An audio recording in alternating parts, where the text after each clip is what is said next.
Hello, everyone. My name is David McLeod, and I am your life mastery coach and author of the wonderful little book, A Life to Die For. I'm also one of the co-authors in the best-selling series, The Wellness Universe Guide to Complete Self-Care, and I'm the lead author in an upcoming new book called Gifts of Wisdom, Practices for Healing and Empowerment. That's going to be released on October the 8th, 2024, so I'm really excited about that. Welcome to Life Mastery TV, your source for inspiration, empowerment, and fulfillment. This is episode 253, and today my topic title is Balancing and Clearing Karma. Well, karma, a concept rooted in ancient Eastern philosophies, refers to the law of cause and effect. The essential idea is that every choice generates energy that produces a variety of outcomes, either in this life or in a possible future reincarnation. While the idea of karma may seem mystical to some people, many people perceive it as a universal principle that's similar to Newton's law that states that every action has an equal and opposite reaction. Even the Golden Rule seems to embody the idea of karma, since it encourages us to treat others as we would like to be treated. An associated concept is the idea of karmic debt, which is described as the accumulated burden of negative past actions that one must atone for or balance out. The idea of reincarnation brings forth the idea that some of these negative past actions may have occurred in an earlier lifetime, and so part of our job in this life is to make amends, to correct whatever actions we may have taken in the past. This notion of karmic debt leads to beliefs that suggest we are bound by our past in some way until we make the conscious effort to transform or transcend the energy we've previously created. For today's episode of Life Mastery TV, we're going to examine some of the more important aspects of karma. And to help me with this deep and powerful conversation, I've invited back my good friend and colleague, Laina Orlando. As a student and teacher of A Course in Miracles, Laina has an amazing grasp of all these concepts, and she blows my mind sometimes with the way she shares her wisdom.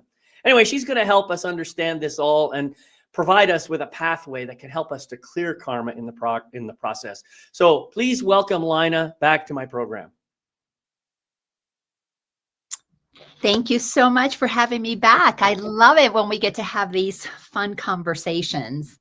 Right. Well, first of all, I want to say welcome, sweet sister Laina. It's been a long time. We've had various different other interactions, but I think it's been at least a year or two since you were on this program. So I'm really grateful that you were able to join today.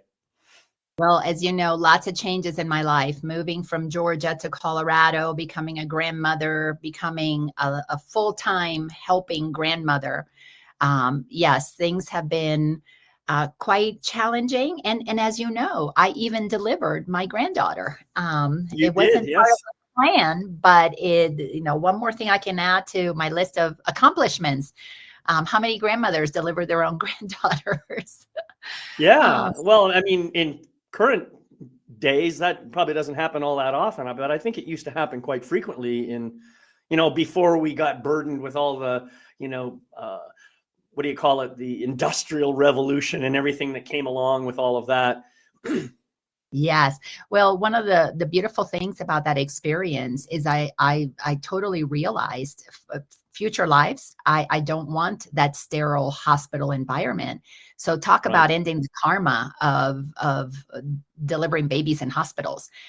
My daughter just showed me how amazing. And not only that, but that it's common around here.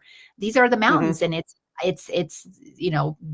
not so easy to get to hospitals. I mean, we have one nearby, but a lot of women have babies at home here, and I think that's great. I was exposed to in Atlanta. So pretty cool. Well, I know, isn't it interesting how we've created such an amazing atmosphere of fear around this whole idea of pregnancy and childbirth and all the rest of it, and how it's really, really dangerous. We got to get you into the hospital so that we, the experts, can take care of this baby because you have no clue what you're doing. Yeah. Well, and I want to give credit where credit is due, because my sister, her second granddaughter, was born in really way premature, and she literally spent the entire first year of her life in the NICU, the Oh my intensive. God. She came home a couple of weeks ago on her birthday, a full year. She's intubated. She's going to have a breathing tube for a tracheotomy for probably for a few years till her lungs fully develop, because she was born a micro preemie. She was smaller than a typical preemie. She wasn't even a pound in weight. Wow. And so she's had to develop. So there is a need for that. And thank goodness for that Western medicine that can do that. But childbirth itself is a natural process. And if there are no complications, there is no better way than to have a child at home in the comfort of your own home. Nobody poking and prodding and lights and injecting a baby with things that it doesn't need. Because I have come to really, without a shadow of a doubt, and you know this about me, I believe that we're all expressions of God. Every single one of us is an expression of the divine perfection, expressing itself in a unique way. And to me, tapping into that God force within, allowing that to do its thing, that's my new normal. I mean, Right. it used to be, Yeah, my I know. normal was to avoid God, but it's my normal now is to express God and to connect with Sure. God and to listen to God, inspiring me from within, which is why this conversation about karma is it's an easy one for me, because I know now what karma is, because I'm choosing to live not in that karmic way. Right. Well, it's interesting that we started this off talking about birth, because, I mean, we all have to go through that process of transitioning from a spiritual essence through this thing that we call the birth canal into the physical realm, where our spiritual essence seems to get squeezed out of us along the way, and we kind of then have to find our way back to that. And so many people have unusual, I'll just use the word unusual, journeys. When I use that word, I mean a journey that I'm not familiar with. So that's not necessarily unusual to other people. So for example, this child you were talking about that was born as a micro preemie, I ask myself, okay, this little being obviously made some choice somewhere along the way to arrive on this planet in this form. Perhaps there's something that this new child, this being, is going to bring to us that no one else could bring, because very, very few people ever go through that kind of experience. So, I think it's a miracle. It's wonderful. I guess there was some fear and some scariness that went into it, but all of it was a part of the journey that we all go through to really experience the fullness of who we are, and at the same time express that fullness in our own unique ways. So that's really what was coming up for me as you were talking about this birth of a child. Yeah. No, you're spot on. I definitely see things that way. So to give you, to put it in context in how it has taken place in my family, of course, my relationship to this child is through her grandmother, who is my sister. And it's my very close sister, my closest friend. So we talk practically daily, if not sometimes multiple times a day. So I have watched her journey ever since I started my journey 20 plus years ago, shortly after that. And this is a journey. I mean, my circle here, the soul's journey, is we come in, we get indoctrinated, we fall into the story, we move into the control phase, the ego, it takes over. And our whole life is controlled by outside circumstances. And then we have to go through the process very much. It's a rebirth. We got to squeeze ourselves out of this small identity and move into a very uncomfortable process of owning that we're more than what we thought we are. Well, I went through that process, started 20 plus years ago. Then as what I was going through that transformation, my sister that was watching, and she wanted to go through some of that transformation. She came to many of my workshops. I coached her for a long time. And as she became a grandmother of her first child, everything easy with that baby, I watched her shift and change, and her perceptions about the role of a grandmother based on the roles of our grandmother. I mean, we had so many conversations. We were changing. We were moving out of the indoctrination of how we were supposed to be as we aged and became grandmothers and what that was going to look like. And little by little, connecting more with how does God want to express as a grandmother uniquely through her, through me. But when it got time for the second granddaughter, and her name is Eladia, but we call her Lottie. That's what her parents chose as the nickname. So when Lottie came onto this plane, my sister had all these fears. These things kept coming up. And what's so fascinating is I've been coaching my sister through being a grandmother to her second child, while my sister is observing her son and the baby's mom, Tiff, go through their processes. And my sister is having to recognize there's perfection. Instead of going to the place of labeling this a terrible thing, or did we make a mistake? The parents had a choice to terminate the pregnancy or to continue, and they chose to continue. She began to see, wow, my son is so brave, and they're willing to risk something, where my sister was like, I wouldn't have the courage to take on that risk. So it's been a beautiful journey for me and my sister to observe her changes in perception and her understanding the karmic contracts that all of these souls have, all of us have together. Me on the periphery, I have a contract with my sister. She has a contract with her son, now with this granddaughter, with the daughter-in-law. And she is beginning to see things from a much bigger perspective. And all that does, it minimizes fear. I can't say it's taken the fears away from her, but it minimizes fear. And when we minimize fear, we can then begin to look at the bigger picture. And what my sister has learned about this world of medicine, about this world of shots and things like that, and the way she has tied things together to things that have happened, that choices that her son and Tiffany have made that could have been contributing causes to what has happened.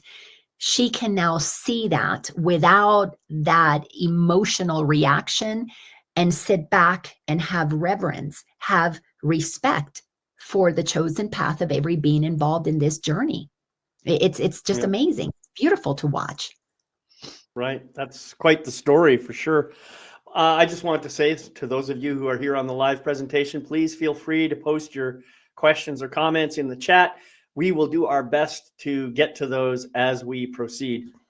And speaking of proceeding, Laina, I think you mentioned the word karma in your explanation of that situation. Let's talk about karma. What exact? I mean, I gave a little definition of it that I was able to glean from some of my own research and some of my own experience. But I've always been of the mindset that karma is kind of like, to me anyway, it's like somebody else is imposing an idea on me so that I will learn to behave a certain way, in much the same that my religion tells me that if I do this kind of behavior, I'm going to go to hell. And if I follow in the Lord, I'm going to go to heaven, and so on. Okay. So that's kind of that's kind of the mindset that I'm coming from. I'm open to the idea that karma actually exists. However, I have to tell you, I am skeptical. So I just want to have this as an open-minded conversation, and I just wanted to put that out there up front, so you know where I'm coming from. And that's one of the things I love about you is, you always bring a beautiful, healthy, respectful skepticism to every conversation, not just with me, but the ones that I've watched you have with lots of other people. And that's a good thing. That's a really good thing. And, I was right there with you not that long ago. I mean, a couple of decades ago, that was my reality. I don't want somebody else telling me what my life is supposed to be like. And once I Mhm. began to move down this spiritual path and I began to take stock of how I had gotten to where I had gotten, I began to look backwards. I mean, getting back to this circle. Let me just give you a quick, brief introduction to the circle so that as I point to it, it makes more sense, because every single one of us, we are energy. Energy, as Einstein told us, E equals MC squared. I put it right there always to remind us we're made of energy. We appear to be solid because we choose to incarnate. If we don't incarnate, we don't need a physical body. So we incarnate and we come in as a baby, the wonder phase. We move into the learning phase. We are indoctrinated into what the world wants us to believe, and that's where we learn fear. That's where the ego is created, because ego is a database of all the information that we receive from the outer world. The outer world impresses that upon me. And then I went on to live my life controlling everything, or so I thought. And then I hit that wall. I went to that place where I was dead inside. I needed to go through be born again. And then began the process of curiosity, questioning everything that I knew, moving into unlearning. And as I was unlearning what I learned, I needed to let my inner world inform me. Of course, I studied lots of books, lots of workshops, lots of things to help activate the resonance of truth in me so that I could remember who I really am. And then, of course, we move into wisdom. We realize, okay, this is how we do this. And then, of course, because this is an ongoing thing, then I came back into the world, just not of it. And what that means, that so many other teachers have taught us that, and Jesus is the one who coined that phrase, be in the world, but not of it. So karmically, I grew up with a father who was an alcoholic, not very present, and we all learned to stay quiet and we don't upset dad. Mom ran the show. Dad was basically like almost not even there, almost like a cutout of a person sitting in the corner in the house somewhere. So we all knew we had a dad and there was some interaction, but it wasn't really. But my mom was this woman who I looked at, okay, she wore the pants. She was in charge. So I learned to be like my mother. Well, I'm going to have a man who sits in the corner and I can take over. Well, I was building karma. So who do I marry? Who's the father of my children? My father.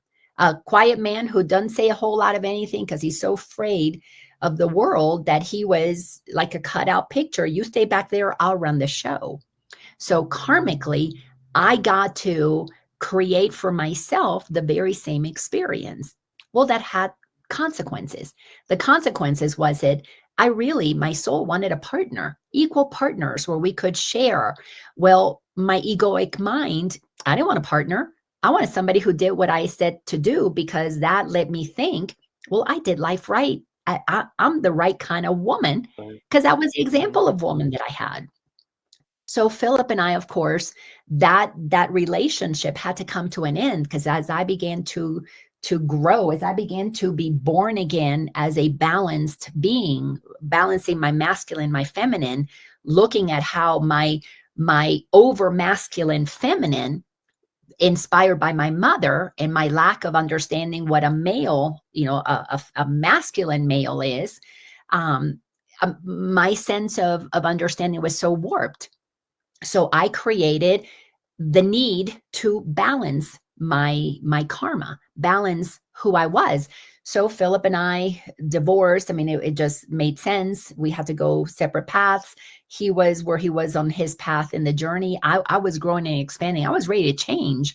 I was ready to shift my role. I didn't want to be in charge anymore. I wanted partnership. He wasn't ready to be a partner. He liked being told what to do, because then he didn't have to show up. but that was where he was on his path.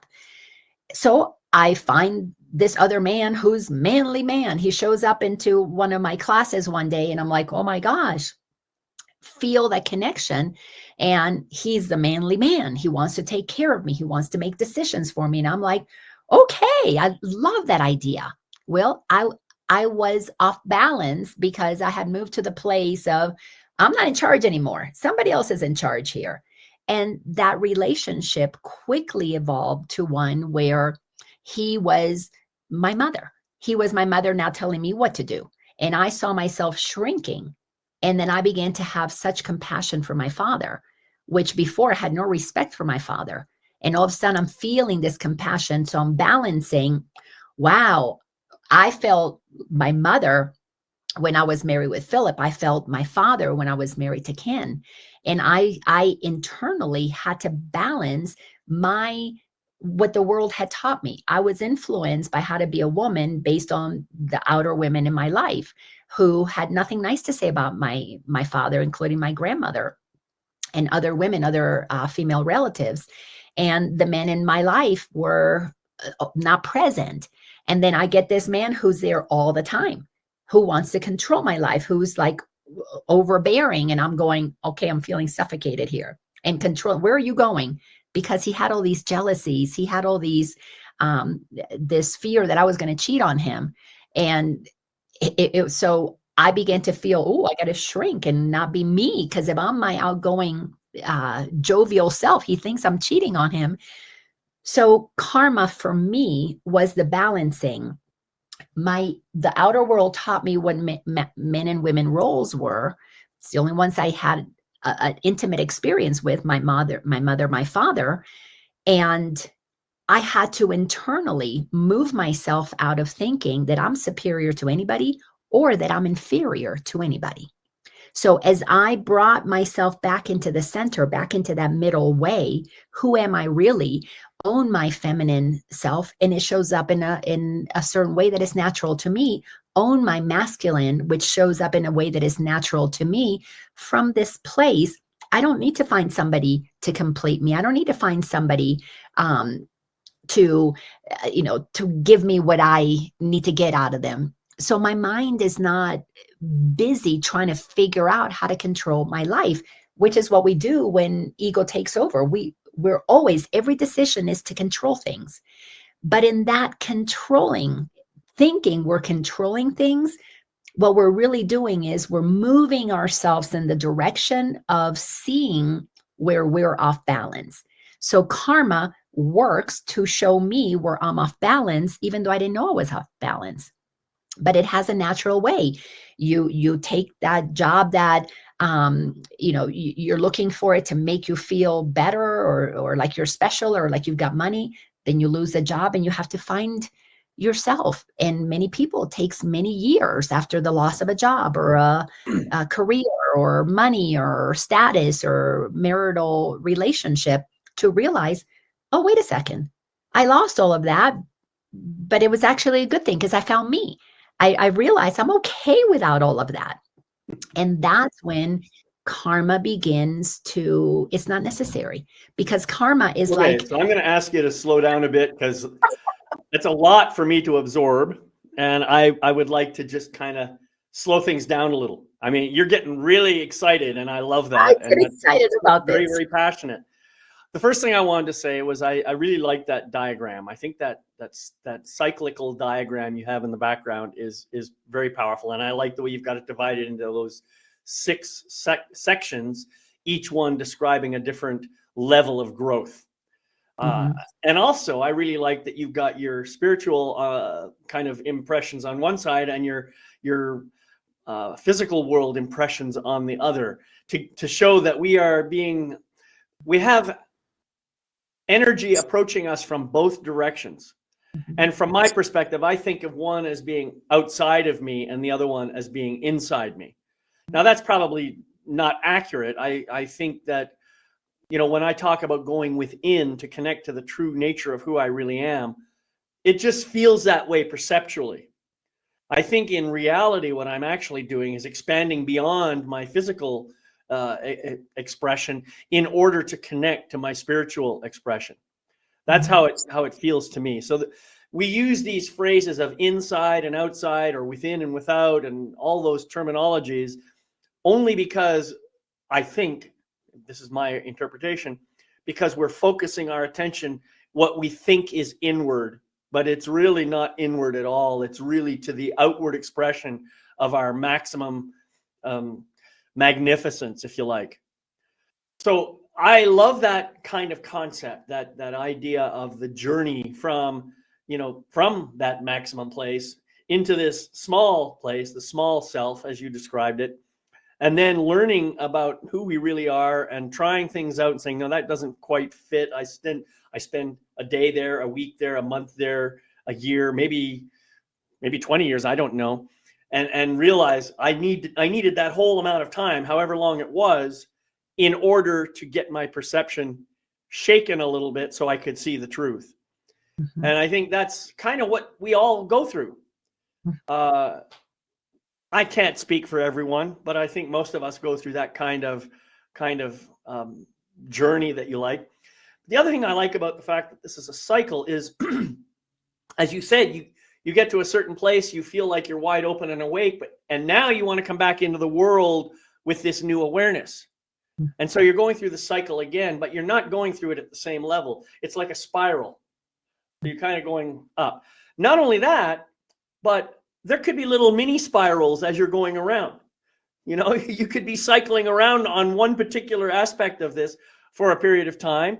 And that's all good too. The whole thing is really about, I notice you've got this thing, the power of awareness. And that's what we're really trying to teach people about here, is how to be aware of your life, how to be spiritually aware and conceptually aware, how to be knowing who you really are and bringing that forth in the grand scheme of things. So now you have been talking about this in terms of karma within one lifetime.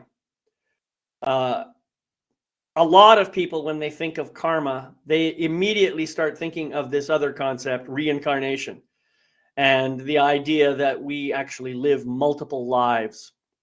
Here's another area where I'm skeptical, because I cannot, in my memory, relate to any experience of having lived a past life.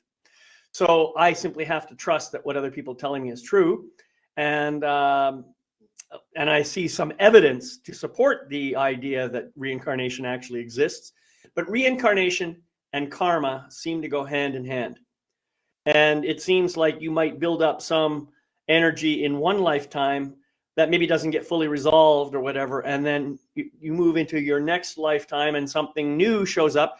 You may have the same energy to deal with, you may have some variations of that. That's kind of how I see it. Does that all make sense? Is that how you see it too? Yes, I see it that way, because if we go back to that we're energy. And Cherie, that's a great question. We're going to come back and answer that in a second. But when we come back to the understanding that everything is energy, and this becomes, I'm going to say, kind of an automatic thing as we progress on our journey and we begin to realize that we're energy, and we move more into the metaphysics, we move more into the quantum physics. Everything is energy. You can't destroy it. It transforms. So the way that I've come to understand karma as a energy, and understand incarnations, and to me, reincarnation is a misnomer, because you don't become you again. You incarnate, and they're all different incarnations. But it says the energy gets pushed this way, where you are achieving this thing. And when you have the death experience, then that memory stays there. When you incarnate, take on the next body, then that energy has to move, because the energy is constantly moving. It is that infinity sign. It's just the energy is moving. And when we learn to flow with that energy, then karma ends, because you're riding it like no different than somebody would ride on a wave. I forget what you call that. Somebody who Surfing. Yep. a surfer. And then you just surf the wave, and okay, you're going to incarnate. There's going to be deaths or sickness, which my sister is doing that. She is surfing the waves of emotions, because emotions is energy in motion. Where karma happens is where the energy is stuck and it's not in motion. And so to answer Cherie's question, is karma an automatic rebalancer? Yes, because when you have that let's call it negative energy over here, so it's stuck, and that's all that negative energy is. It's stuck. You don't know how to work with it, and it feels negative because you don't feel like you can do anything about it. Something happened to you. When you become more open, you become more aware, you empower yourself with awareness, which on this chart, this is right out of David Hawkins' map of consciousness. It is a spiral. And actually, I have my graphic guy, he's going to change it to a spiral, because I'm always saying it's a spiral. People think, oh, it's a cone. Well, it's really a spiral, sort of a cone. But as you look at things, like if my sister were looking at her situation with her granddaughter, with her mindset 10 years ago, she would have been in terror. But she has moved to a level of curiosity where she realizes, I don't have to take it personal. Lottie didn't do this to hurt me. So she's got to be in a place where she's got to be calm. And yes, she's got emotion. So she's got to ride those waves. Some days she is so mad and angry at certain things, and she lets herself have that, but she doesn't project it. They did this to me. So karma rebalances things, because what we do unto other, which is, again, Jesus said this 2,000 years ago. Buddha was teaching us these same things, is that I think karma is a law, correct? Yes, it is. It's a law, not a punishment. It's the law that says if you plant an apple seed, you're going to get an apple tree. If you plant a seed of hate, you're going to get hate back. If you are a liar, the only way you're going to correct that is when somebody lies to you. And as we're waking up, we are realizing, and waking up is really becoming self-aware, is observing. You become the observer. The one who's awake is an observer of the aspect of self that has been operating unconsciously, meaning reacting to things. So if somebody lies to you and it hurts, and you ride that wave, you go, oh, wow, that feels really bad that it hurts. Then you sit with, where have I done that to somebody else? And this is what happened with my two beautiful husbands. It was just so perfect. When I would get mad at Ken for talking down to me, I would sit with, oh, that feels really yucky. Where have I done this? I did that to Philip. That must be how Philip felt. And Philip and I had many conversations. And I would say to him, I am so sorry that I used to talk down to you, or that I treated you like you couldn't make a decision. And we had so many healing moments after we were divorced, because Ken was helping me rebalance that karma. And that recognition that I don't like being talked down to, well, I will never talk down to somebody else, because since I know we're all energy and we're all one, I'm not going to do to other what I don't want done to me. Because if I do it to another, it's going to come back to me. It is a karmic law, not a punishment. It's just simply that we operate in a universe that is always giving you the ability to see what you're doing. Isn't that amazing? Isn't that beautiful? If we were raised understanding that, then from the get-go, we would set up very different learning patterns. We wouldn't have to learn karmically. The karma, if you look at it as an unconscious classroom, it's painful, because you don't want to realize, you don't want to acknowledge you did that to somebody else, because then ends the blame game. And to keep a lot of the ego stuff going, we need blame, we need judgments, we need lies, we need all of those things. So is it one for one? So if I do something wrong, I get something back. So my opinion about that, Cherie, is that it's one for one energetically. So if you do something really big, a lot of energy, let's say you murder somebody, that is a big energetic. You don't need to be murdered one time to cancel that out. You may just have a lifetime where lots of things end, where you get, partners don't want to be with you. So it's like could be a slower dying, if you will.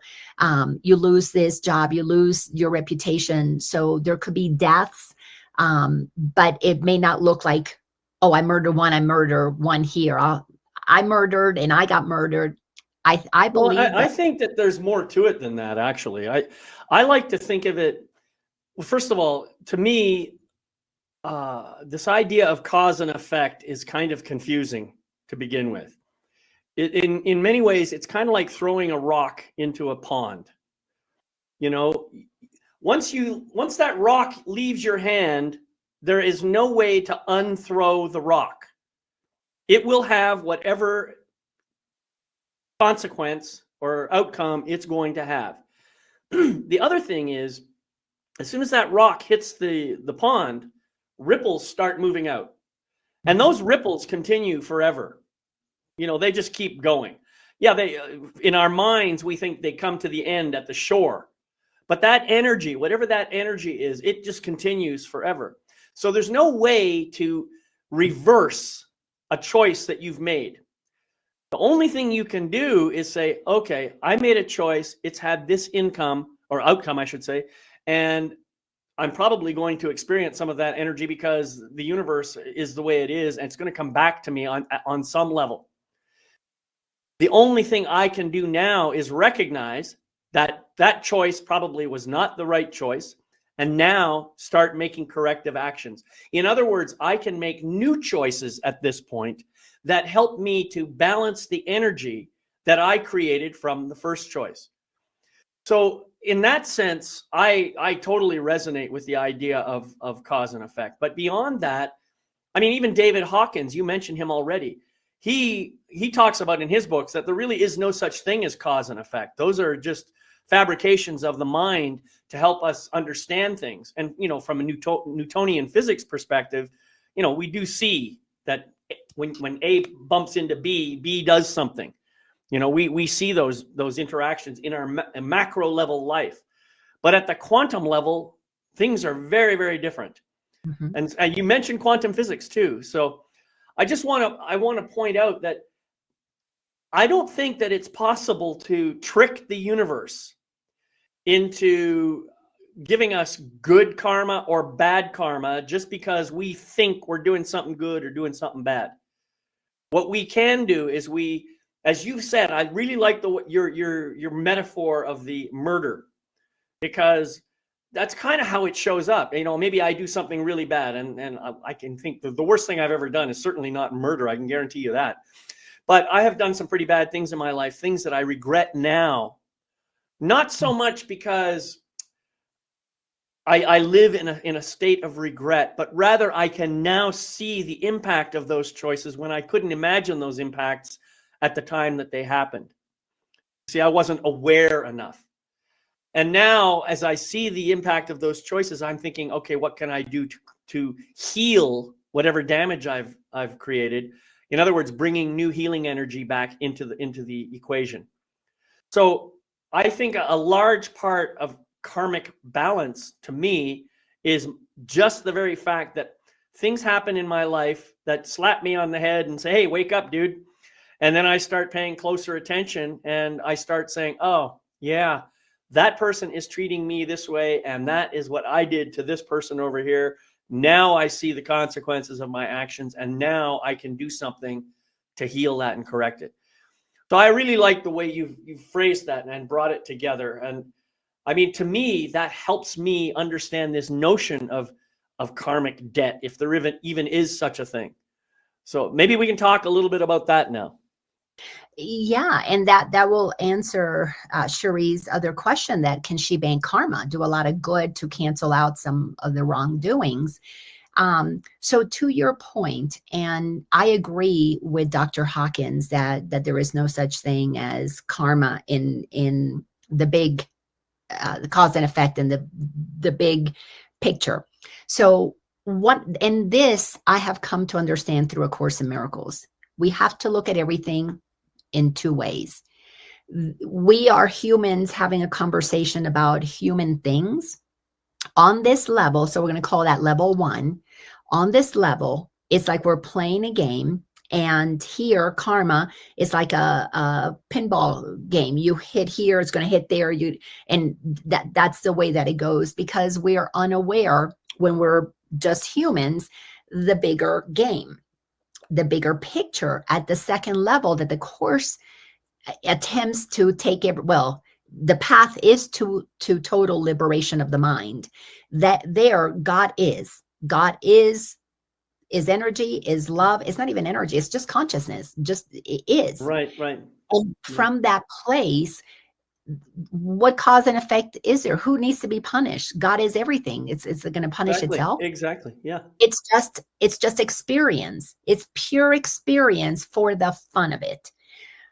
When we understand that is moving out of that spiral where we're totally, completely unbound by any human structure, mental structure, emotional structure, physical structure. So the Course in Miracles wants us to understand that we can, while we are in this dream of separation, believing that we are human bodies, we are in total, complete control of cause and effect. What you think about, you bring about, and which is so simple. It's the law of karma. It's just the law of your mind creates your reality. So it's so simple. If you are okay with a reality where you're suffering, then keep doing wrong things. And it doesn't call them wrong because they shouldn't be done. They're wrong because they have a consequence that is going to bring about suffering. Right thinking brings about joy for you and anybody else involved. So the Course wants us to understand that we, number one, do not know what God is. We have been given misinformation about God by those who have the karmic consequences coming to them now of attempting to control people and manipulate people and lie to people that God is on a cloud somewhere, is going to punish you, and then you better work hard to do all these good things, and do all these good things, not because you're going to benefit from it necessarily, but it's going to benefit others. The government's going to get their cut. So when you begin to expand and you're not so involved in your own personal emotional suffering, then you can begin to see the bigger picture. The pieces of the puzzle begin to come together, and you can see that there's so much more at play, which is this great awakening that we're going through. We're beginning to see that everybody who's doing something that is selfish or greedy is because they're listening to their ego. They're operating from that egoic self, because ego is all service to self. Right. How you bank karma, if you will, in the beginning, it seems like you're banking it. I'm going to do something nice. You know what? I used to be mean to mom because of what she did, or dad.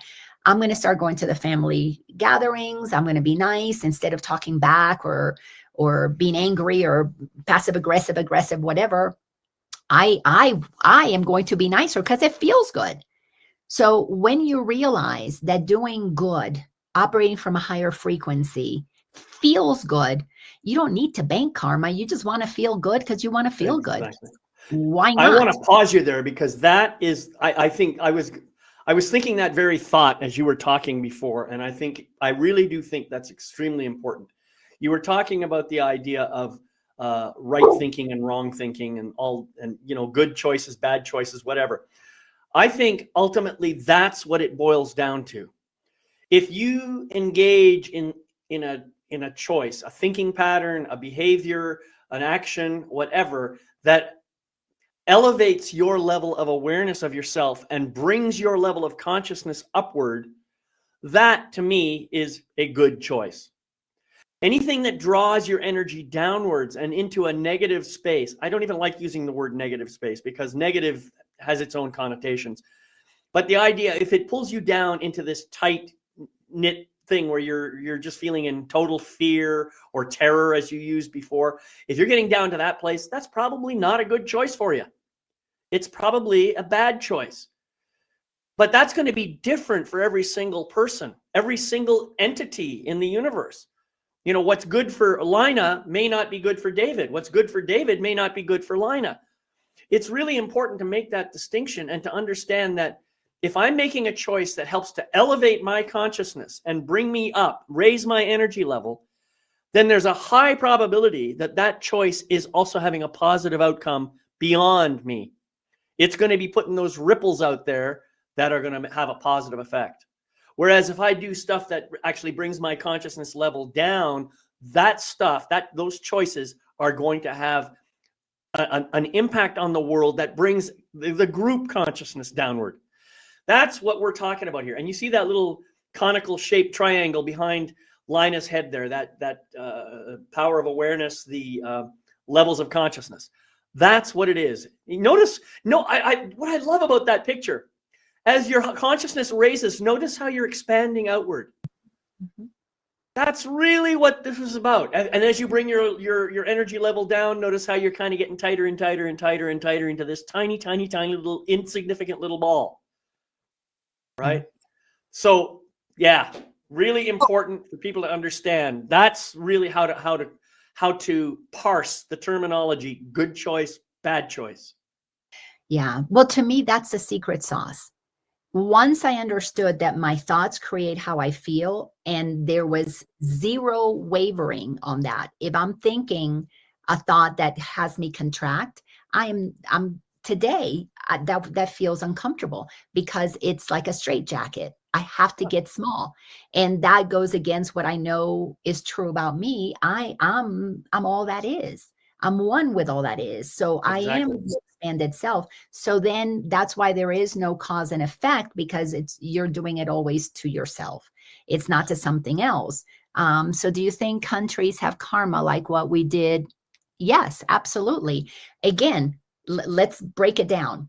Here, two levels of looking at things. At this human level, yes, we have done things to others. We have played roles in different incarnations. We could have been the Indian, we could have been the pilgrims, we could have been the whatever. As we begin the process of healing internally, we are healing our own personal karma. And it always happens with immediate family. It is where it starts first. Your friends, your family, your spouses, parents, grandparents. But as we progress to free ourselves of all egoic thinking, we must ascend. As a matter of fact, I've got my friend that does my charts. The one that I'm creating is to show that we're moving through different densities with 3D, third density, fourth density, fifth density of consciousness. When we're operating in this third dimensional consciousness, we are really focusing on me and you and wars, and you did this to me and I gotta retaliate. And of course that karma keeps going until we stop funding. And see, this is one of the things is that we need to understand as we move further out and we take responsibility, which is happening. People don't want to keep funding wars. So far, we have a big group that doesn't want to fund them, but we have another group that is okay funding them. So yes, we're moving to a time where we're becoming polarized, meaning we're seeing more clearly these choices have certain consequences. You keep funding wars, you're going to have wars. And these choices, you don't want to fund wars, you won't have wars. We've got to see what those things do. But we can't focus on the wars out there till we work on the war in here. And the war in here is a war with ourselves. We don't know who we are. We're willing to put ourselves down. We're willing to kill ourselves.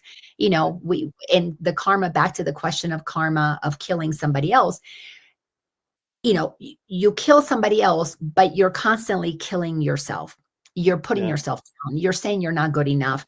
And we do this thousands of times a day until we begin to see what we're doing.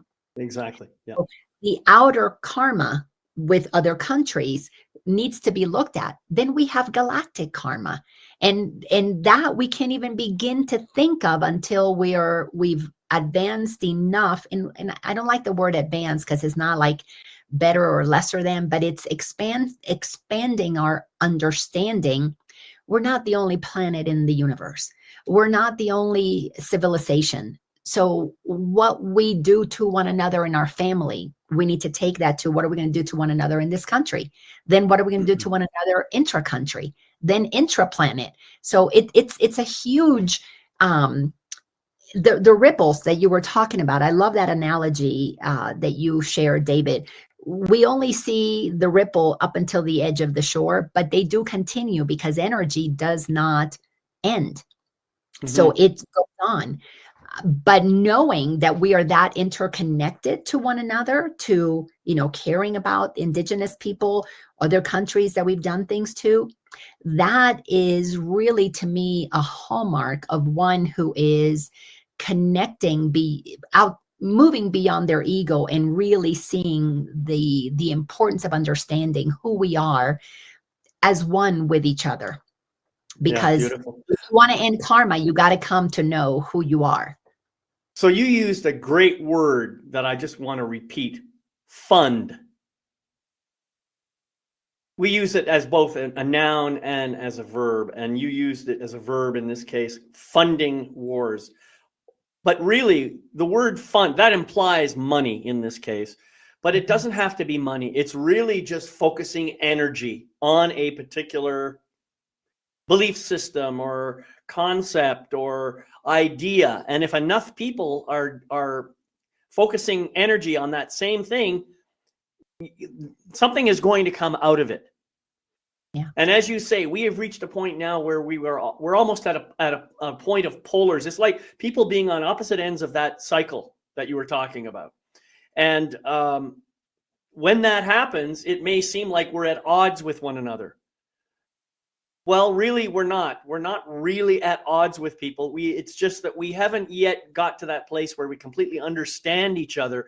We're able to listen to each other without having judgments because their belief systems are different than ours. We haven't reached that level yet, collectively. There are many, many, many, many individuals who have reached that level, and I believe those individuals are helping to offset the energy level, because the power of someone at a high level of consciousness is thousands of times higher than somebody with a consciousness level that's lower.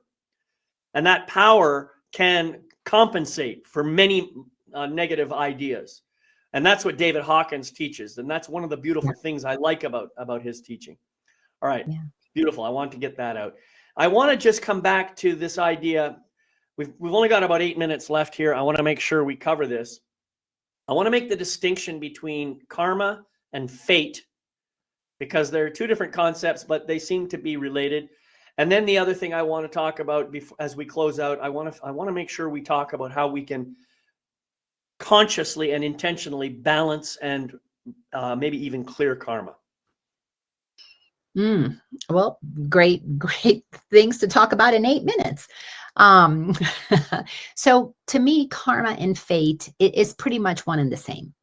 And because if you understand that energy that moves in this direction has to come, it can't be stagnant. If it goes to one side, it's going to be stagnant. And that's what the ego is stagnant energy. In a way, it's contracted energy.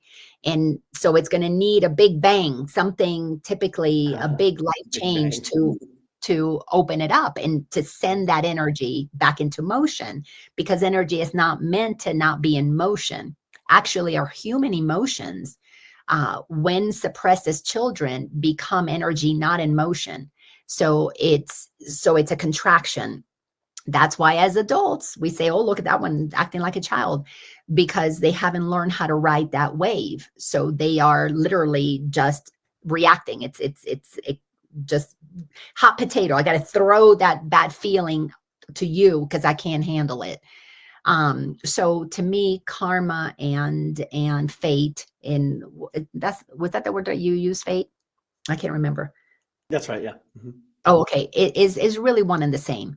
So we are learning, we're becoming aware that we can control our fate by controlling how we show up in the world. But it's not a control that is happening when we're suppressed, when we're contracted. It's a control of our thoughts. If I control my mind, then I control how I feel. There's not going to be a fate of something bad happening to me if I am operating at a high frequency where only good can happen, because it's just law. Energy is just energy. So when we take full responsibility for our mind, now our thinking is going to be of such high pure level. It's going to be thinking of compassion and kindness and generosity. Only that. You can't think of yourself without knowing that what you do to another, you do to self. So you could say then your fate, your good karma, it's all going to be directed, funded, to use your word, by your own thinking. You're going to invest in that. You're going to, once you liberate yourself, you're not going to think bad things about you or anybody else, because it's going to contract you, make you feel bad. So once thoughts and feeling go hand in hand, and then that feeling creates, sends us into action, that creates our reality. Well, that's why I said that's the secret sauce. Once you take 100% responsibility for your thoughts, you're going to create feelings that you're going to ride that wave, and it's going to lead only to collaboration, co-creation, cooperation. I mean, that's what happens. So we are in charge of our fate. We are in charge of our karma, if you want to keep those words. But God is not keeping score of what you're doing. God is just expressing itself through each and every one of us, riding whatever waves to contract or to expand. And God's not worried for anybody who's contracted, because eventually there's going to be a big bang that's going to open that up. Right. Beautiful. Well, you know what I heard in all that? The secret to balancing and possibly clearing karma is taking full responsibility. 100%. That's what I heard you say. And of course, taking responsibility doesn't mean accepting blame. It means I take responsibility for my own choices, my own actions, and all the consequences that came out of those choices and actions. I take responsibility for that, but I don't take responsibility for anything that you did in response or reaction to it. That is for you to own. And so together, if we can learn to just take responsibility for ourselves, it's like the whole thing. I cannot make you feel a certain way. I can say things, do things, I can behave in certain ways, and you can choose how you're going to react to those things. You can choose what you're going to feel, what you're going to think. You're going to choose the judgments that you have about me, all the rest of that. That's where we have to kind of come to agreement. I take responsibility for my side of that equation, and you take responsibility for your side of that equation. And if we do that together, hey, we're going to be able to, as you say, collaborate, cooperate, and co-create in beautiful ways that help us to eliminate karma. Well, maybe not eliminate it completely, but moving in that direction. But we can't get there without curiosity. We've got to be curious, and curiosity takes a lot of maturity. And that once we get curious, then we can start to communicate, to start sharing why you felt this way. That's why when I went to Philip and I said, I'm sorry that for all those years, I was taking charge thinking I couldn't count on you. And he said, well, you just never gave me a chance to count on me. So I just stayed back and didn't do anything. And then he saw, he was being passive aggressive. So here the two of us had a powerful conversation years after our divorce, because we were curious. I knew to grow, I had to make amends. I had to own my part. And he got to see whatever he got to see. And that is necessary at a personal level. But we got to do that with ourselves. We got to get curious. Why do I believe what I believe? Why do I feel what I feel? And that's when the blame game ends, is when we take 100% responsibility for what I'm believing about me or you is what's causing how I feel. Nobody causes me to feel anything. It's my interpretation that causes how I feel. We're moving in that direction. More and more people are willing to get curious and to hear what the others have to say, which is necessary, at the very least, to balance karma in this lifetime. Yeah. Well, I agree with you. I think, being curious about what's going on for the other person is important, But I can't really do that until I have done my own introspection and understand what's going on for me. If I learn how to ask myself the right questions, like, for example, how does this belief system serve me? How did this belief system come into existence? If I ask my questions in that way, then I usually get the answers. My soul will provide them for me. And then when I do that, now I can come to you, Laina, and I say, you know, I understand now that when I was interacting with you in this way, it was because of all of this really strange stuff that was going on for me. And I also now see that by doing that to you, I was kind of projecting my own crap onto you. And you know, I really want to take that back. I want to unproject, and I want to relieve you of anything that you believe that you have to hold on to as a result of my interactions with you. Now I'm in a place I can say to you, now I'd like to hear more about you. Tell me how that was for you. Tell me what you've learned about yourself as a result of this. That's where the curiosity, I think, comes into play. But I think introspection and owning the truth of what's going on for myself inside, that's the starting point. And I can't really do that until I'm willing to take responsibility. So yeah, I think you and I are right on the same page here. I think we're talking about the same thing in pretty much the same way. And I think that we have described together a path for other people to follow that will help them perhaps balance and or clear karma in their lives. Do you agree with that? Absolutely. Absolutely. And let me just say, to kind of tie what you just said with what my experience with Philip, we were married 23 years. And when I said to him what I said to him, I was admitting I really didn't know you. I knew the projection I placed on you based on who I thought I was supposed to be. And after all those 23 years, I really didn't know the real Philip, because my ego was invested in putting him in a certain way so that I could then be what my ego thought I should be. And that is what humanity must come to on our own. Like you said, we've got to do our own inner work, because we really don't know each other when we're judging and blaming and shaming one another. Absolutely We don't correct.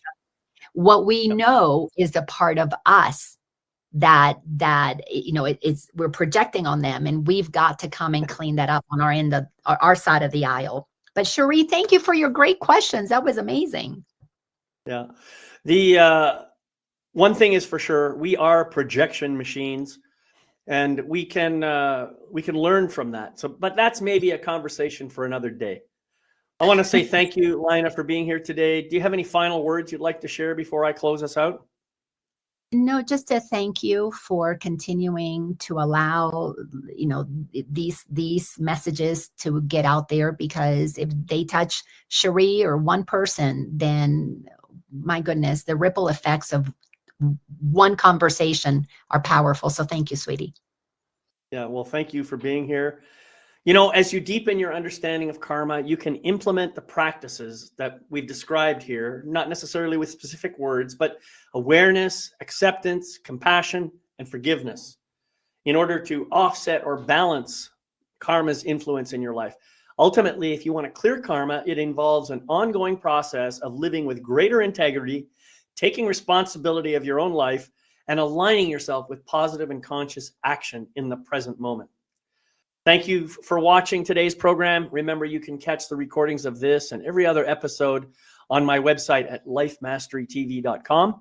And to close us out, I just want to remind you to practice my life mastery mantra. Do this every day, because it's real easy and it really helps you to grow. It goes like this. I gratefully forgive the imperfect being I have been in the past. I gratefully accept the magnificent being I am right now.